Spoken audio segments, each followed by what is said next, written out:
नमस्ते, मेरा नाम है दीक्षा ठाकुर और आप मुझे देख रहे हैं श्री विश्वनाथ IAS अकेडमी सोलन से। जैसे कि आप लोगों को पता है कि हमने मोस्ट इम्पॉर्टेंट 20 क्वेश्चन की सीरीज़ जो है वो स्टार्ट की थी, स्पेशली जो आने वाले एग्ज़ाम थे, जैसे TGT हमारा जो JBT का कमीशन आ रहा था, TGT का कमीशन आ रहा था। लेकिन इससे प्रीवियस वीडियो में ही हमने क्या कर दिया था, इसके 15 ही पार्ट बनाए थे। लेकिन बच्चों की डिमांड पे और क्योंकि एग्ज़ाम भी जो है वो आने ही वाला है कि जैसे कि अनाउंस हो चुका है कि 15 के बाद कभी भी हो सकता है, तो इस सीरीज़ को हमने कुछ और वीडियोस मतलब इसमें कंटिन्यू करी हैं, कुछ वीडियो और इसमें आएंगी। तो देखते हैं आज की वीडियो में जो है वो मोस्ट इम्पॉर्टेंट 20 क्वेश्चन कौन से रहने वाले हैं। ये इसका पार्ट 16 जो है वो है, इसके कुछ और पार्ट जो है वो आएंगे क्योंकि बच्चों की डिमांड है, क्योंकि एग्ज़ाम जो है वो आने वाला है। तो शुरू करते हैं, देखते हैं पहला क्वेश्चन हमारा जो है वो क्या है। पहला क्वेश्चन है, what is fishing in the computer security. जो कंप्यूटर सिक्योरिटी होती है, देखो कोई भी एग्ज़ाम हो उसमें कंप्यूटर के एक या दो क्वेश्चन जो है वो आते ही हैं, मतलब देखने को मिलते ही हैं। चाहे आप ये जो हमारा TGT कमीशन होगा इसमें जो है वो एक दो क्वेश्चन आपके देखने को मिल जाएंगे कंप्यूटर के, तो इसीलिए मैंने दो क्वेश्चन जो है वो कंप्यूटर के इसमें भी ऐड जो है वो किए हैं। तो देखते हैं पहला क्वेश्चन जो है वो क्या है, what is fishing in the computer security. Computer सुरक्षा में फिशिंग जो है वो हमारा क्या है। अनऑथराइज्ड कॉपिंग ऑफ सॉफ्टवेयर है, या sending fraudulent emails to steal information है, या फिर वायरस का अटैक है, या फिर डाटा बैकअप प्रोसेस है। तो क्या है हमारा फिशिंग, सीधा सीधा आपको याद रखना है क्योंकि ये डायरेक्टली फैक्चुअल क्वेश्चन है और सीधा सीधा जो है वो पूछा जाता है। तो ये क्या है, ऑप्शन बी इसका हमारा कैसा हो जाएगा, सही आंसर जो है वो हो जाएगा sending fraudulent emails to steal information. जो आपकी इंफॉर्मेशन है, आपकी पर्सनल इंफॉर्मेशन है या कोई सी भी इंफॉर्मेशन है, उसको एक्सेस करने के लिए ये फिशिंग जो है वो मतलब होता है कंप्यूटर में। तो ये एक फ्रॉड तरह का जो है वो होता है, फ्रॉड ईमेल्स वगैरह से रिलेटेड है। तो ऑप्शन बी इसका हमारा सही आंसर हो जाएगा। चलते हैं नेक्स्ट क्वेश्चन पे, विच of the following is not a programming language. कौन सी जो है वो इसमें प्रोग्रामिंग लैंग्वेज नहीं है। क्या पाइथन, क्या जावा, या फिर HTML, या फिर विंडोज़। तो पाइथन तो हमारी लैंग्वेज है, जावा भी जो है वो प्रोग्रामिंग लैंग्वेज है, HTML भी जो है वो है hyper text markup language, HTML का फुल फॉर्म होता है, और विंडोज़ इसका सही आंसर हो जाएगा। ये विंडोज़ जो है वो हमारी प्रोग्रामिंग लैंग्वेज जो है वो नहीं है। ऑप्शन डी इसका हमारा कैसा हो जाएगा, सही आंसर जो है वो हो जाएगा। चलते हैं नेक्स्ट पे, नेक्स्ट जो है वो हमारा क्या है, third question, the straight of Gibraltar connects which to bodies of water.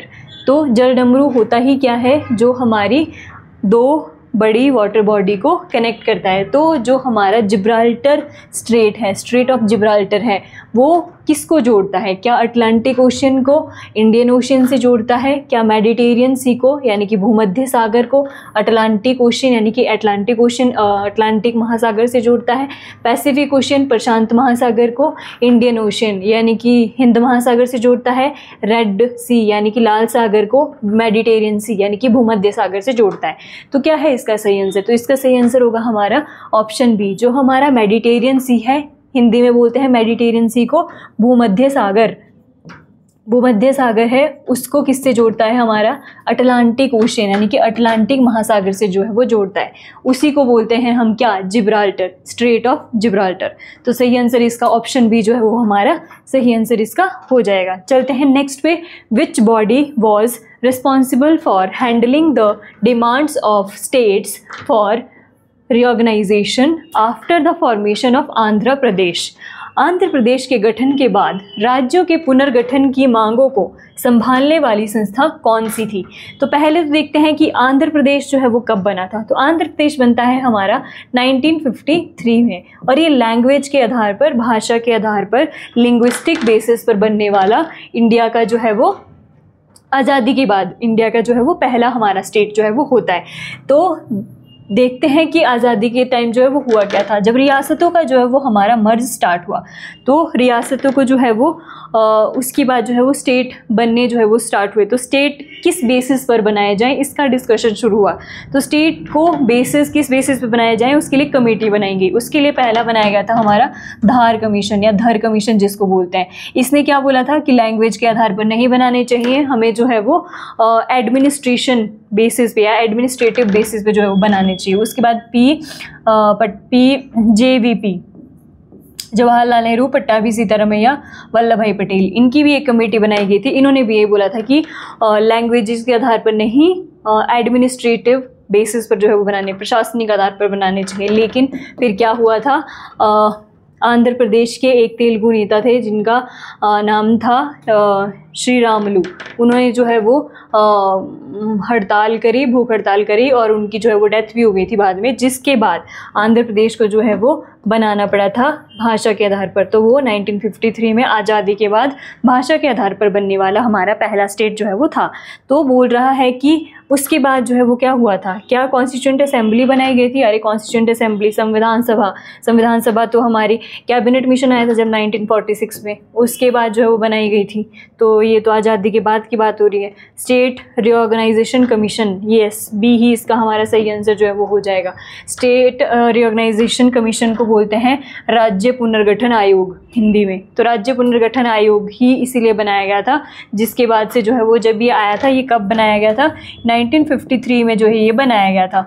और इसने 1955 में अपनी रिपोर्ट दी थी और इसकी रिपोर्ट को लागू 1956 में जो है वो कर दिया गया था। और जब ये रिपोर्ट लागू हुई थी तो 14 स्टेट और 6 हमारे यूटीज़ जो है वो बनाए गए थे। 14 स्टेट बनाए गए थे और 6 यूटीज़ बनाए गए थे जब हमारा स्टेट रिऑर्गेनाइजेशन कमीशन जो है वो की रिपोर्ट हमारी लागू हुई थी। तो ऑप्शन बी इसका कैसा हो जाएगा, हमारा सही आंसर जो है वो इसका हो जाएगा। चलते हैं नेक्स्ट पे। नेक्स्ट जो है वो हमारा क्या है, the reorganisation of the north eastern states in 1972 resulted in the formation of. 1972 में पूर्वोत्तर राज्यों के पुनर्गठन में निम्न में से कौन सा बना था? कुल मिला के ये पूछ रहा है कि 1972 में जो है वो इनमें से कौन सा स्टेट हमारा बना था। अरुणाचल प्रदेश की बात करें तो ये हमारा बना था 1987 में जो है ये हमारा बनता है, और इसके साथ गोवा भी जो है वो हमारा 1987 में ही हमारा बनता है। नागालैंड की बात करते हैं, नागालैंड हमारा 1963 में जो है वो हमारा नागालैंड बनता है। मणिपुर और मेघालय दोनों है जो है हमारे इसके सही आंसर हो जाएंगे। 1972 में हमारे यही बने थे। इसके साथ साथ हमारा मेघालय और मिज़ोरम दोनों ही जो है वो 1972 में है, तो सही इसके दोनों ही माने गए हैं ऑफिशियल आंसर की के अकॉर्डिंग। तो चलते हैं नेक्स्ट पे। सही आंसर इसका दोनों ही, सी और डी दोनों हो जाएंगे। NABARD is associated with, NABARD किससे संबंधित है? पहले तो देखते हैं हम नाबार्ड की फुल फॉर्म क्या है। नाबार्ड की फुल फॉर्म होती है national banks for agriculture and rural development, ये इसकी फुल फॉर्म होती है। दोबारा फुल फॉर्म अगर नोट डाउन करनी है तो कर सकते हो, national bank for agriculture and rural development. NABARD जो है वो बनाया गया था शिवरमन कमेटी की सिफारिश पर। अगर आपने लिखना है तो आप लिख सकते हो कि शिवरमन जो हमारी कमेटी थी उसकी सिफारिश पर नाबार्ड जो है वो बनाया गया था। जैसे कि इसकी फुल फॉर्म है कि national bank for agriculture rural development. तो बोल रहा है किसके लिए? अर्बन डेवलपमेंट, पहला ही रॉन्ग है। दूसरा इंडस्ट्रियल फाइनेंस तो नहीं। Agriculture and rural development, yes. इस बैंक की फुल फॉर्म ही कुल मिला के ये पूछ रहा है कि national bank for agriculture and rural development, agriculture and rural development, यही आपको बताना है। ऑप्शन सी जो है इसका हमारा कैसा हो जाएगा, सही आंसर जो है वो हो जाएगा। चलते हैं नेक्स्ट क्वेश्चन पे। नेक्स्ट क्वेश्चन जो है वो क्या बोल रहा है, green revolution in India was mainly related to which crop. Bharat में हरित क्रांति मुख्य रूप से किस फसल से संबंधित थी? तो पहले तो देखते हैं green revolution in India. Green revolution जो इंडिया में हुआ था वो हुआ था हमारा 1966-1967 में जो है वो हुआ था। ये हमारा जो है वो इंदिरा गांधी जी के टाइम पर जो है वही आया था ग्रीन रेवोल्यूशन इन इंडिया। इसमें क्या यूज़ किया गया था, जो ये ग्रीन रेवोल्यूशन था इसमें high HYV high yielding variety जो है वो सीड्स हमारे यूज़ किए गए थे इसमें, जिसमें सबसे ज़्यादा जो फोकस किया गया था, सबसे ज़्यादा फोकस जो हमारा किया गया था वो किया गया था 2 क्रॉप्स पे स्पेशली, जिसमें से आपका गेहूं था और दूसरा हमारा जो है वो चावल जो है वो था, यानी कि वीट और राइस। 2 फसलों पे जो है इसमें फोकस जो है वो किया गया था। अगर आप देखो father of green revolution in India तो वो बोलते हैं स्वामीनाथन जी को। Father of green revolution in India वो होते हैं हमारे कौन, स्वामीनाथन जी को जो है वो बोला जाता है। तो हाँ, ये जो है वो आप इसमें देख सकते हो। तो इसमें चावल भी है, गेहूं भी है, मक्का है, दालें हैं। तो इनमें सबसे ज़्यादा जो हुआ था हमारा वो था हमारा गेहूं। चावल और गेहूं दोनों इसमें शामिल थे, लेकिन वो गेहूं जो है वो सबसे ज़्यादा हुआ था। But major administrative changes was introduced by the act of 1858। 1858 के अधिनियम द्वारा कौन सा प्रमुख प्रशासनिक परिवर्तन किया गया? देखो बहुत सारे एक्ट आए थे, जिनमें से ही एक एक्ट था हमारा 1858 का एक्ट, तो उसमें क्या चेंज किया गया था? इंट्रोडक्शन ऑफ बाइकैमरल लेजिस्लेशन, द्विसदनीय विधायिका की शुरुआत, तो नहीं। द्विसदनीय, अगर हम बाइकैमरल लेजिस्लेशन की बात करें तो वो 1919 के एक्ट से जो है वो आया था। और अगर हम एट प्रेजेंट जो इंडिया में बाइकैमरल लेजिस्लेशन है, द्विसदनीय विधायिका है, वो प्रोविज़न हमने कहाँ से लिया है? तो वो हमने ब्रिटेन के कॉन्स्टिट्यूशन से जो है वो लिया है। हाँ, तो ये तो नहीं होगा, ऑप्शन ए तो नहीं होगा। दूसरा, evolution of east India company, east India company के शासन का अंत, तो सही बात है। ऑप्शन बी जो है वो इसमें हमारा कैसे हो जाएगा? सही आंसर हो जाएगा। ईस्ट इंडिया कंपनी की बात करें तो हमारी 1600 में जो है वो ईस्ट इंडिया कंपनी हमारी जो है वो बनी थी। और इसको क्या बोला गया था? 15 सालों के लिए इसको परमिट मिला था पूर्वी देशों में, जो ईस्टर्न कंट्रीज़ है उसमें जाके ट्रेड करने के लिए। आई तो थी ट्रेड करने के लिए, लेकिन धीरे धीरे जो है वो रूल करने लग गई इंडिया में। तो यही है वो ईस्ट इंडिया कंपनी हमारी कब क्यों ख़त्म की गई थी? ये इस एक्ट के अकॉर्डिंग, इस एक्ट को ध्यान से देखो। इससे पहले हमारा हुआ था 1857 का रिवोल्ट, 1857 की क्रांति। और जब 1857 की क्रांति हुई थी तो कंपनी को ये बोला गया था कि आपके रहते हुए इतनी बड़ी क्रांति हो गई, तो आपसे जो है वो अब आपका जो है वो अब यहाँ पर कुछ नहीं है इंडिया में, अब आप नहीं रूल कर सकते क्योंकि आपसे संभला ही नहीं, इतना बड़ा रिवोल्ट हो गया, तो आपको यहाँ से जाना पड़ेगा। तो ईस्ट इंडिया कंपनी को ख़त्म कर दिया गया और भारत का जो शासन था, जितना भी शासन था, वो ब्रिटेन से जो है वो ब्रिटेन के जो ताज था उसके जो है वो अंडर हमारा आ गया था। मतलब कुल मिला के ब्रिटेन से जो है वो शुरू होने लग गया था। तो ऑप्शन बी जो है वो इसका कैसा हो जाएगा? हमारा सही आंसर हो जाएगा। देखते हैं नेक्स्ट पे, मतलब इसके ही ऑप्शन देख लेते हैं। इंट्रोडक्शन ऑफ डायरकी, डायरकी का इंट्रोडक्शन जो है वो अगर आप प्रोविंसेस में पूछो डायरकी कब लगी थी तो 1919 के उससे लगी थी, एक्ट से। अगर आप डायरकी जो है वो सेंटर में देखो तो 1935 के एक्ट से जो है वो सेंटर में हमारे जो है वो लगी थी। ये था हमारा डायरकी को लेकर। तो ऑप्शन बी जो है वो इसका हमारा सही आंसर जो है वो हो जाएगा। चलते हैं नेक्स्ट पे। नेक्स्ट जो है वो क्या बोल रहा है? नेक्स्ट है द चोरा चोरी incident took place during which national movement. चोरा चोरी कांड किस राष्ट्रीय आंदोलन के दौरान हमारा हुआ था? नॉन कोऑपरेशन मूवमेंट के दौरान हुआ था, सिविल डिसोबीडियंस मूवमेंट के दौरान हुआ था, क्विट इंडिया मूवमेंट के दौरान हुआ था, या खिलाफत मूवमेंट के दौरान हमारा हुआ था? तो चोरा चोरी कांड किस लिए हुआ था? चोरा चोरी कांड पहले तो देखते हैं कब हुआ था। 1922 में जो है वो हमारा हुआ था। क्यों हुआ था? जब हमारा मतलब क्या था ये, इसमें जो है वो वायलेंस जो है वो हो गया था, मतलब हिंसा जो है वो हो गई थी।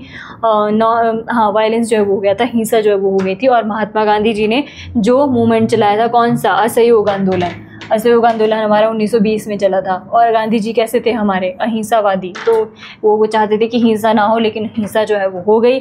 तो पहले तो इसका सही आंसर हमारा ऑप्शन ए ही होएगा। इसके लिए चोरा चोरी कांड पे जब हिंसा हो गई, वायलेंस हो गया, तो उसके बाद 1922 में ही जो है वो महात्मा गांधी जी ने असहयोग आंदोलन को वापस ले लिया और असहयोग आंदोलन जो है वो समाप्त हो गया। ठीक है, तो उसके बाद देखते हैं, मतलब सही ऑप्शन इसका ए हो जाएगा। सिविल डिसोबीडियंस हमारा 1930 में होता है, क्विट इंडिया मूवमेंट हमारा 1942 में होता है, भारत छोड़ो आंदोलन। खिलाफत मूवमेंट जो है वो हमारा 1919 में जो है वो होता है। तो ऑप्शन ए इसका सही आंसर हो जाएगा। चलते हैं नेक्स्ट पे। Who was the first woman president of Indian national Congress?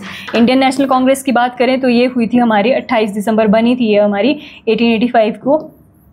और A.O. ह्यूम के जो आइडिया था इंडियन नेशनल कांग्रेस को बनाने का, और इसका जो फर्स्ट हमारा सेशन हुआ था वो हुआ था बॉम्बे में। और इस फर्स्ट सेशन के जो प्रेसिडेंट थे वो थे हमारे W.C. बनर्जी। हमारे जो है वो फर्स्ट जो सेशन हुआ था बॉम्बे का, उसके हमारे प्रेसिडेंट थे ये हमारे W.C. बनर्जी। तो लेकिन ये पूछ रहा है कि पहली महिला, फर्स्ट फीमेल प्रेसिडेंट कौन थी? क्या इंदिरा गांधी जी थी? क्या एनी बेसेंट थी? क्या सरोजिनी नायडू थी? क्या विजय लक्ष्मी पंडित थी? तो कौन थी हमारी? वो थी हमारी एनी बेसेंट। ऑप्शन बी जो है वो इसका सही हो जाएगा। अब ये कब थी? अगर पहली इंडियन नेशनल कांग्रेस की पहली फीमेल जो है वो प्रेसिडेंट थी तो कब थी? ये थी हमारी 1917 में। कलकत्ता का सेशन हुआ था कांग्रेस का, उसको हेड किया था एनी बेसेंट ने 1917 में, और फर्स्ट फीमेल थी INC की प्रेसिडेंट बनने वाली। अगर फर्स्ट इंडियन फीमेल पूछे तो वो होगी हमारी 1925 में। कौन? सरोजनी नायडू जी। सरोजनी नायडू थी हमारी, और उन्होंने कानपुर सेशन में जो है वो कांग्रेस का कानपुर सेशन था उसमें हेड किया था INC के सेशन को। तो ऑप्शन बी जो है वो इसका हमारा कैसे हो जाएगा? सही आंसर जो है वो उसका हो जाएगा। चलते हैं नेक्स्ट पे। नेक्स्ट क्वेश्चन है, who presided over the 1939 Tripuri session of Congress which led to major rift within the party. 1939 के त्रिपुरी अधिवेशन की अध्यक्षता किसने की थी, जिससे कांग्रेस में बड़ा मतभेद जो है वो हो गया था। देखो जो 1939 का सेशन था हमारा, 1939 का जो सेशन होता है उसके लिए क्या होता है, उसमें प्रेसिडेंट की पोस्ट के लिए जो कांग्रेस का आईएनसी होती है उसके प्रेसिडेंट के लिए इलेक्शन होते थे। तो इलेक्शन में जो है वो पार्टिसिपेट जो है वो प्रेसिडेंट के लिए इलेक्शन लड़ते हैं कौन, सुभाष चंद्र बोस जी। सुभाष चंद्र बोस जी होते हैं एक साइड और दूसरी साइड होते हैं गांधी जी के उम्मीदवार जो होते हैं हमारे पट्टाभी सीतारमैया। होता गया है पट्टाभी सीतारमैया जो गांधी जी के उम्मीदवार होते हैं वो हार जाते हैं और सुभाष चंद्र जी जो है वो जीत जाते हैं। तो अध्यक्ष तो हमारे सुभाष चंद्र बोस ही है इसका सही आंसर ऑफिशियल आंसर की के अनुसार। लेकिन क्या होता है, जो सुभाष चंद्र बोस जी हैं वो हमारे क्योंकि गांधी जी खुश नहीं थे क्योंकि उनके उम्मीदवार को उन्होंने हरा दिया था, तो सुभाष चंद्र जी ने क्या बोला कि जब गांधी जी ही खुश नहीं है तो मैं प्रेसिडेंट जो है वो बन के क्या करूँगा, तो उन्होंने रिज़ाइन कर दिया था आईएनसी की प्रेसिडेंसी से। और उसके बाद राजेंद्र प्रसाद जी को जो है वो हमारे जो आईएनसी था उसका प्रेसिडेंट जो है वो बना दिया गया था, लेकिन जीते तो यही थे। तो ऑप्शन ए ऑफिशियल आंसर की के हिसाब से जो जीता था उसी को माना गया है उन्होंने। तो सुभाष चंद्र बोस जी जो उस टाइम जीते थे, हालांकि उन्होंने रिज़ाइन कर दिया था और उसके बाद प्रेसिडेंट जो है वो राजेंद्र प्रसाद जी को बनाया गया था। तो ऑप्शन ए इसका हमारा सही आंसर हो जाएगा। चलते हैं नेक्स्ट क्वेश्चन पे। Who was the president of Congress at the time of independence in 1947? पूछ रहा है कि स्वतंत्रता के समय कांग्रेस के अध्यक्ष कौन थे। जवाहरलाल नेहरू थे, मौलाना अबुल कलाम आज़ाद थे, जे.बी. कृपलानी जी थे, सरदार वल्लभ भाई पटेल थे। तो कौन थे हमारे जो आज़ादी के टाइम थे? तो पहले सही आंसर देख लेते हैं, जे.बी. कृपलानी जो है वो हमारा सही आंसर हो जाएगा। नेशनल कांग्रेस के, इंडियन नेशनल कांग्रेस के बारे में हम देख चुके हैं और भी जो है वो देख चुके हैं। बाकी ऑप्शन सी इसका जो है वो हमारा सही आंसर जो है वो हो जाएगा। चलते हैं नेक्स्ट क्वेश्चन पे। नेक्स्ट क्वेश्चन जो है वो क्या बोल रहा है, which of the following statements about valley of flowers national park is true? निम्न में से कौन सा कथन फूलों की घाटी राष्ट्रीय उद्यान के बारे में सही है? It is located in the state of Uttarakhand. सही बात है, जो हमारा वैली ऑफ फ्लावर्स है वो उत्तराखंड में ही जो है वो आता है। पहला स्टेटमेंट हमारा सही है। It is the part of eastern ghat, या पूर्वी घाट का हिस्सा है, तो रॉन्ग।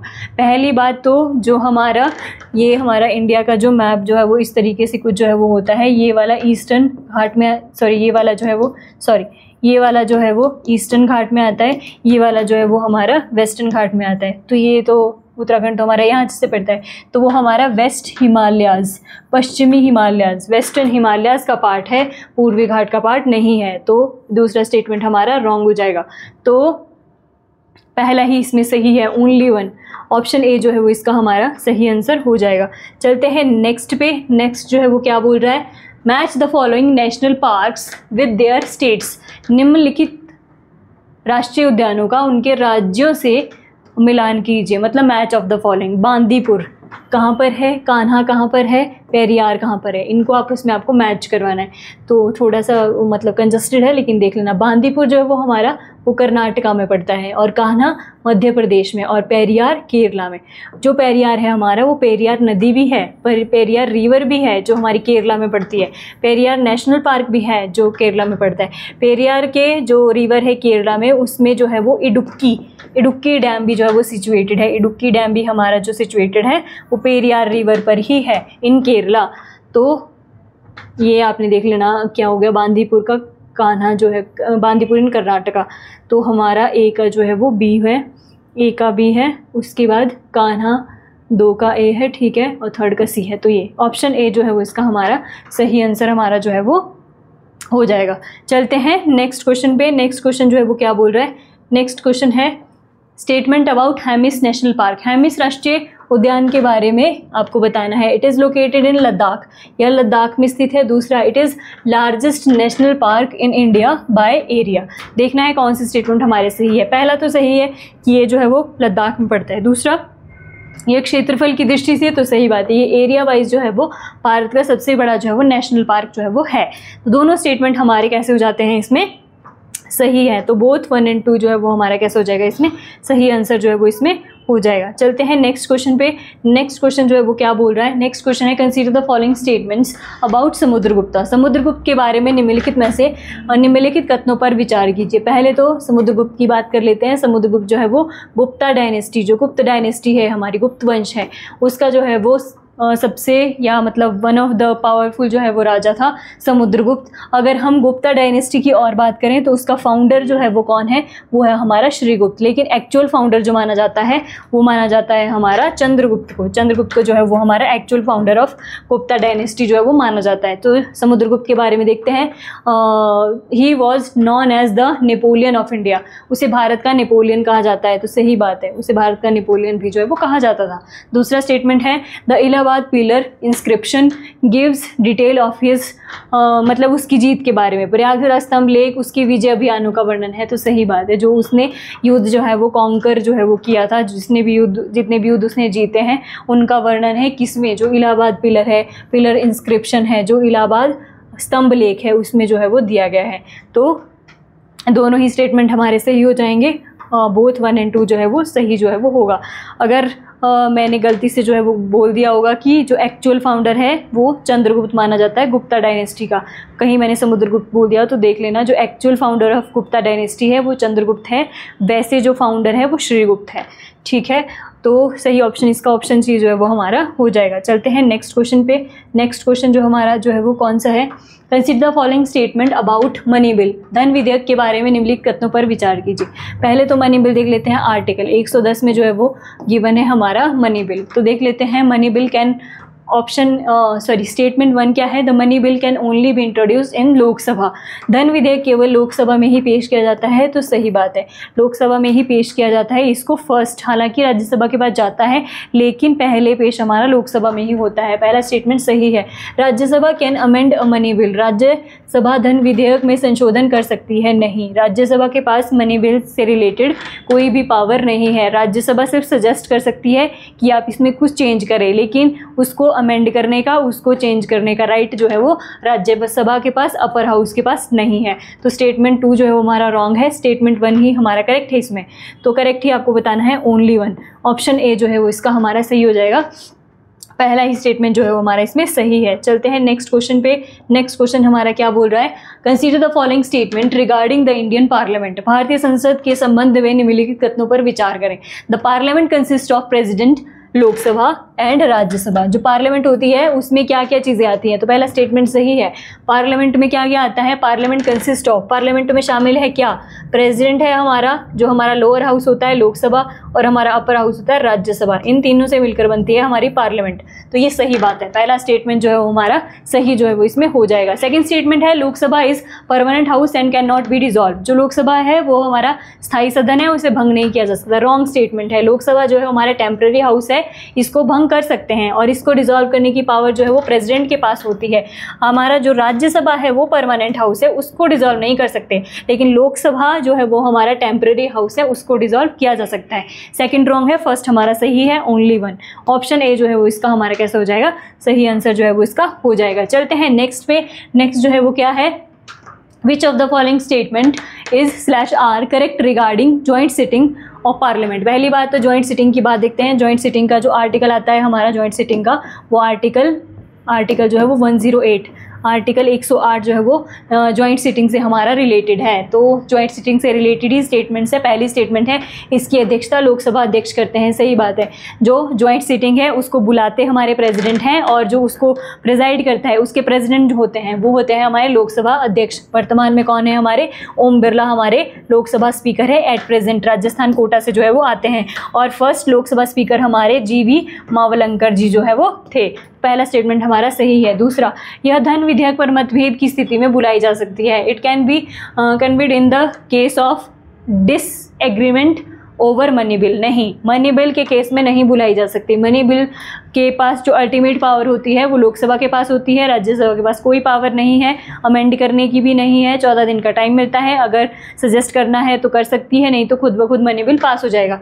तो लेकिन मनी बिल के केस में जॉइंट सिटिंग नहीं बुला सकते। और जॉइंट सिटिंग आपके कॉन्स्टिट्यूशन को अमेंड करने के लिए जो बिल आता है, कॉन्स्टिट्यूशनल अमेंडमेंट जो बिल आता है, संविधान संशोधन जो बिल आता है, उसको बिल जो लेकर आया जा मतलब विधानसभा में नहीं, पार्लियामेंट में जो कॉन्स्टिट्यूशन अमेंडमेंट को लेकर बिल जो है वो आता है, उसके लिए भी जॉइंट सिटिंग नहीं बुला सकते।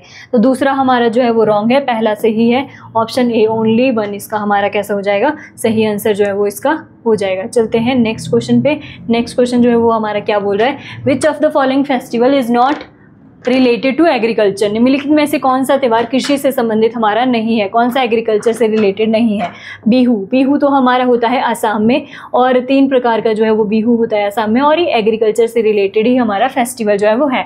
पोंगल, पोंगल हमारा होता है तमिलनाडु में, और ये हमारा एग्रीकल्चर से रिलेटेड ही फेस्टिवल है। ओणम, ओणम होता है हमारा केरला में, और ये हमारा एग्रीकल्चर से रिलेटेड, फसलों से रिलेटेड ही त्यौहार जो है वो होता है। लेकिन दिवाली, दिवाली जो है वो फेस्टिवल ऑफ लाइट्स जो है वो हम इसको बोलते हैं, तो दिवाली इसका हमारा सही आंसर हो जाएगा। ये एग्रीकल्चर से रिलेटेड फेस्टिवल हमारा नहीं है। तो ये थे आज की वीडियो के मोस्ट इम्पॉर्टेंट जो है वो 20 क्वेश्चंस। मिलते हैं आपसे नेक्स्ट वीडियो में। अगर आपको इसका PDF चाहिए तो आप हमारे टेलीग्राम चैनल से इसका PDF जो है वो डाउनलोड कर सकते हैं। मिलते हैं आपसे नेक्स्ट वीडियो में, तब तक के लिए धन्यवाद। जय हिंद।